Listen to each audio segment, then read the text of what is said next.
Whether you're mall crawling or you're gonna do some serious off-roading, you gotta check out the Morimoto 4Bangers. In this video, I'm gonna show you how to install them on the Morimoto A-pillar bracket on this Jeep Gladiator behind me. So follow me, let's get started.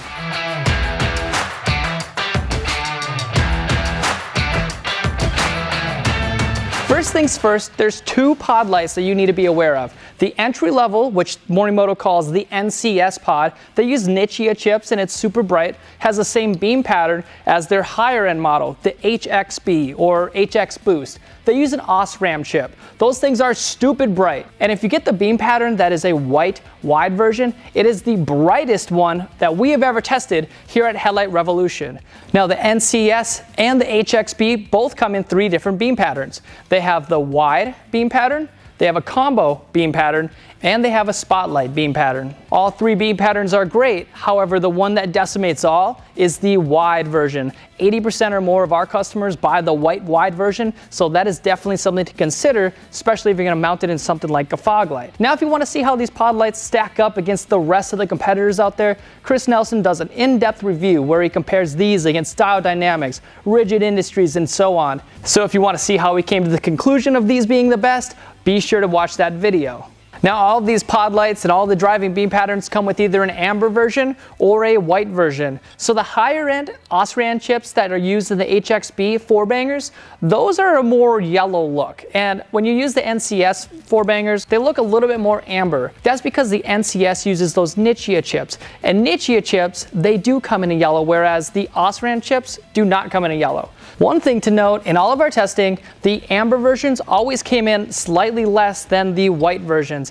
That's because the light passing through that yellow lens, it loses a little bit of its luminosity. Since the NCS chip, that entry-level 4Banger, uses a yellow chip passing through the yellow lens, it doesn't quite lose as much lumens. So that is something to consider. Now as far as street legalities go, that NCS chip, if you do mount it at a -3° aim, it does become compliant with the latest SAE F3 regulations. Unfortunately, the HXB is not street legal because it's so dang bright.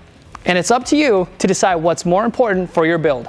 Now, what about the reliability? With all of the testing that we have done so far, we have not had any issues. They have an IP69K rating, which means they're totally waterproof. Also, they have a limited lifetime warranty, so they've got to be pretty good.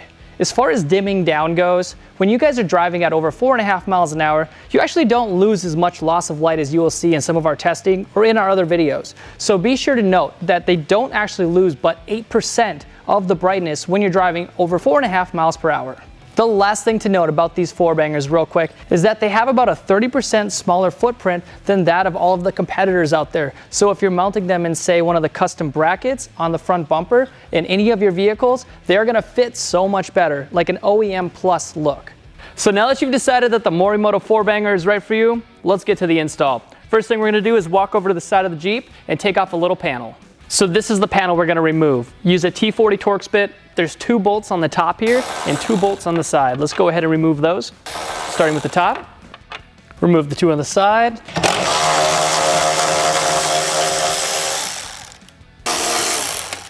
Now you can remove this panel, pull straight out towards you, set that off to the side.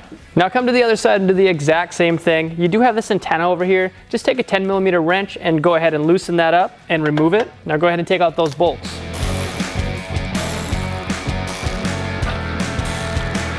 So both panels are now removed. Let me tell you about the harness that comes with the kit from Morimoto. There's 2 Deutsch connectors just like this. They say light 1 and light 2. These are gonna be connected to the 4Bangers. There's a positive and negative battery terminal. We're gonna connect that at the very end. This right here is a relay. The only thing I gotta say about this is wherever you choose to mount it upright so you don't have any water intrusion. And lastly, Morimoto has a switch just like this for it, but the JTs have upfitter switches, so we're gonna connect to that. And in the kit, thankfully, you can remove this switch by just turning this waterproof connector and unplugging it. So now in place of that switch, you can include the adapter. This adapter connects just the same way you disconnected it. Tighten it down, make sure it's real tight. Now instead of that switch from Morimoto, it's got this wire right here that can connect to those aux switches on the inside of your JT. So let's go ahead and pop the hood. So if you reach down by the battery here, you'll find the upfitter switches. So these are gonna be so you can control all of the external lighting through those aux switches on the inside of the vehicle. Super nice feature, good job Gladiator, Jeep. So what we're gonna connect to is the blue wire. This is gonna get us to aux 4. Now, you can connect it to whatever one you want. As you can see here, these two are definitely thicker wires. I believe they're about 25 amps, whereas these are 15 amp wire. So we're gonna go ahead and take the included butt connector. I've already done this before, so it's already connected here. I'm gonna squeeze it down, and then I'm gonna connect the switch wire, that one that we just switched out, to this end. That way it's connected to those aux switches on the inside of this vehicle. As you can see, all of these wires have heat shrink on them. This one did not. What I did was I just cut it, and then I stripped back the wiring, and then I squish this with a little pliers. I'm gonna do the same thing with this side. All right, wire is in. You're gonna squish it down. If you can't do it with your fingers, you can do it with the pliers. Now you can go ahead and zip tie this up later on. We're gonna zip tie everything up at the very end, so that way we can make sure everything's properly installed and works great. So while we're over here, let's go ahead and mount the relay. The relay, like I said, has to be mounted like this, not like this. So just be really cautious on how you mount it. You can either use bolts and self-tap it into the side here. You can go ahead and find a smaller bolt that fits in this hole and put it in place of all of these wires. Or what I'm gonna do is I'm just gonna use a zip tie. I'm gonna zip tie it to these wires right here. And like I said, make sure that this is vertical. Just like that will do. So your relay is mounted. Now let's go ahead and run these two Deutsch connectors that say light 1 and light 2. You are going to need an extension harness to get over to the driver's side. Thankfully, that's also included in the kit, and it looks like this. So go ahead and plug this into light 2. Make sure you hear it click. You do not want that connection to go bad when you're underwater. So now light 2 can go over to the driver's side. Just gonna set that there. And then light 1 is gonna be routed right here to where the A-pillar bracket's gonna be. Just let it dangle here for a little bit. Let's go to the other side. Let's grab that wire. Just drape it over the engine bay for now. Like I said, we're gonna tidy this all up later. Tuck it under this foam here and just let it dangle. So the harness is now installed, minus the positive and negative battery terminals. We are gonna do that at the very end. So now what I'm gonna do is go ahead and build the 4Banger on the bracket. So this install is super easy, your mom can do it. First thing you're gonna do is grab the U bracket. Then we got this bolt we're gonna put in from the top side. So go ahead and put that through. Sits just like that. Now go ahead and take your bracket. And we're gonna mount this right on top. This is your A-pillar bracket from Morimoto. You can flip it over. Washer goes on, super simple. Just like that. And take that 17mm nut and tighten her down. Now I'm gonna tighten this bolt down, but not too tight because we wanna adjust it once it's on the vehicle. We wanna see where we wanna aim it. Do you wanna aim it in the ditch, or do you wanna aim a bolt at the center like it's recommended when you're having a combo beam pattern like this 4Banger is? So tighten it down with your 17mm crescent wrench. So you only have 2 bolts left. It's these 2 little T30 Torx bit bolts. This is what holds on the 4Banger. So go ahead, mount your 4Banger. Make sure that U is facing like this. Mount your 4Banger and put those 2 bolts in. Tighten her down with the T30 Torx bit. The cool part is you can mount these with just basic hand tools. You don't need anything excessive to get these off-road lights mounted to your Jeep. Go ahead and tighten this down. Now you might see in the kit, depending on what year you purchased the A-pillar bracket, this little black piece. This little black piece is gonna be connected into here to hold your wiring, but since we took off those side cowls, we're not gonna use that. We're gonna tuck it underneath that plastic because running the wire under those side pieces looks so much better. Now to the finagling that I was talking about. First thing we're gonna do is connect the 4Banger, and then we're gonna put this cowl back on, and then we're gonna screw this bracket down. All right, so connect the Deutsch connector. This is that wire you ran that says light 1 and light 2. Make sure you hear it click. Now go ahead and take that cowl. Make sure that the wire is ran behind. That's the whole reason we did it this way. The wire is routed, the cowl is in. Now go ahead and take the bolts and spacers and mount your A-pillar bracket. So go ahead and take that spacer and put that down first. Do the other one. Put the bracket down and run the included screws through the top of the A-pillar bracket. Do the same thing on the other one. All right, these are just hand tightened for now. Go ahead and take those factory bolts, put them on the side here. Now these 2 bolts up top, you can tighten down with a size 4 Allen wrench. You don't need to put it on a drill. And tighten down the 2 Torx bits on the side. Now that's just plastic, so definitely don't over tighten any of that.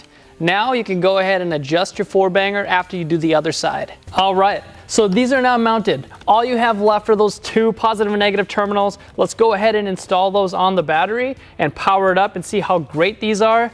But real quick, I want to show you. These are the Amber HXB, so the higher version 4-banger, and in a combo driving beam pattern. Now, I recommend a driving beam pattern if it's on the A-pillar brackets. If it's your only auxiliary lighting, I would also recommend a wide beam pattern like I showed you in the footage. The white wide version is literally the brightest off-road LED pod light that we have tested to date. So that is definitely a good option. If you are gonna do other supplemental lighting like a light bar, or you already have the Super 7s, I would say a combo driving beam pattern is where it's at. So let's go ahead and mount those 2 wires. So let's go ahead and pop the hood. All right, so your hood is popped. Go ahead and install the negative battery terminal first. We're gonna install it right here. It's a 1/2-inch socket. Now, I do not recommend connecting to this one that's got a sensor on the side, and the last thing you wanna do is crack it or tighten it down too much. Take your 1/2-inch socket, loosen this up.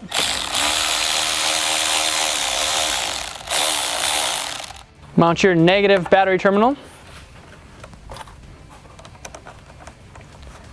And tighten the bolt back down. Move to the positive battery terminal, remove this rubber, and connect it right here. Take the bolt off. Go ahead and grab your battery terminal and put it on the bolt that's closest to the front of the truck and tighten down that bolt. Again, it's a 1/2-inch bolt.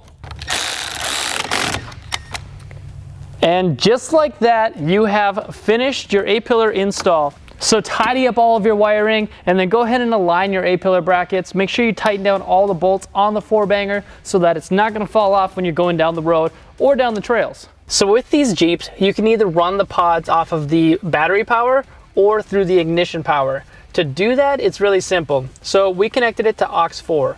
What we're gonna do is go into the settings, go to aux switches, click on aux 4. Within these settings, there's a couple of different things you can do.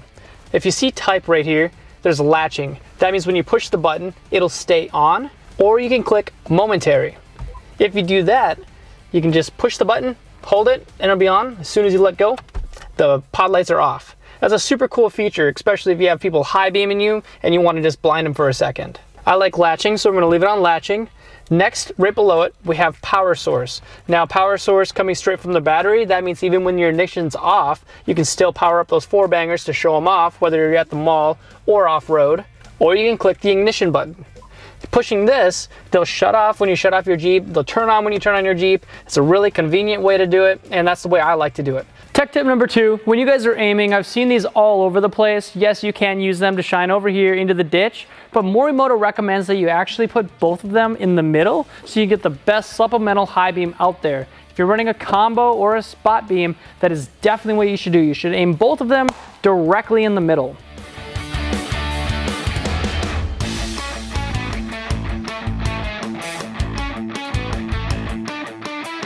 And just like that, you guys have installed the best in aftermarket automotive lighting on the A-pillars for your Jeep.